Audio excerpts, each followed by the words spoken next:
Having escaped the kingdom, the boy and his clockwork companion now wander the wastes alone. With men in pursuit, they take refuge in a nearby roadside town. It is a larger town, one where they can easily vanish into a crowd. After a bit, they enter a saloon and pause to catch their breaths. The townsfolk are all smiles and welcome them most heartily. If only I could create a country as peaceful as this, thinks the boy. He thinks back on those ravaged by war in his home country as he reaches across the tavern table for his dinner. Suddenly, his companion's hand flies out. He snatches the food from his fingers and takes a bite. "This food is drugged," he hums.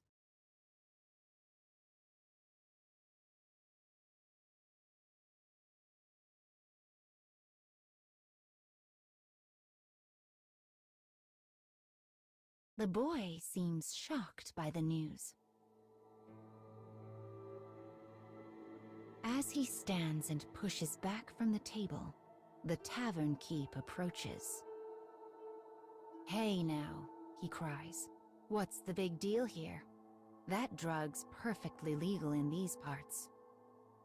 The boy knows the drug well. It is one that offers temporary euphoria in exchange for destroying the user's body and mind. It is a dangerous chemical outlawed in every country. When the boy asks the tavern keep if he is aware of this, he snarls and makes a motion to the rest of the bar. The townsfolk begin to close in. Their smiles are gone. They stare at the pair with empty eyes. They carry knives, blades, guns. Each weapon glints menacingly in the dim light. It is clearly no idle threat. The man stands before the boy like a wall.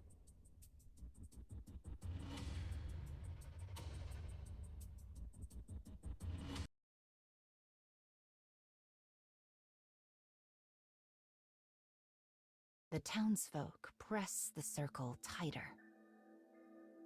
The boy moves to speak, perhaps hoping to sway them to peace, but someone in the crowd cuts him off. "This town was put to the torch during the war," he growls. "Yet we managed to rise from the ashes and rebuild by selling that drug to anyone who wanted it. But now we've run out of willing customers, so we have to introduce our honored guests to it instead."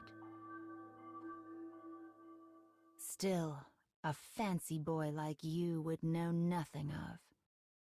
Suddenly, as if linked, the crowd realizes that the boy standing before them is none other than the escaped prince, and frenzied voices begin to ring out.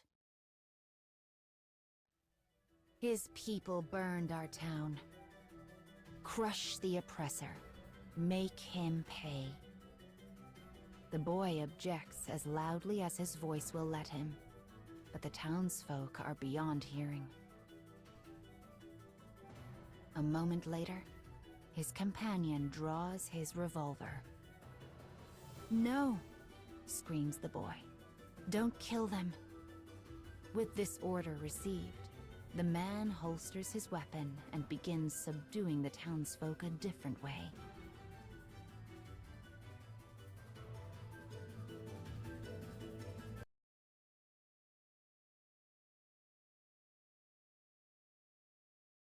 At the end of the chaotic brawl, the townsfolk lie on the floor, bloodied and battered, but alive. Between moans, they spit curses at the pair. "We made league with the devil to save our town. We listened to his whispers and did his deeds. Your kingdom started this war. You are to blame. The man looks up from his defeated foes. The bandages covering his face have slipped in the scuffle, baring his visage to the world. His face is covered in a crisscross of scars. It is the face of a weapon sent to war, before being discarded like so much trash. The boy gazes upon him with sorrowful eyes before reaching out and laying one hand on his rough, craggy cheek. "Come on," says the boy. "Let's get moving." As they walk, his hand makes a fist and begins to tremble.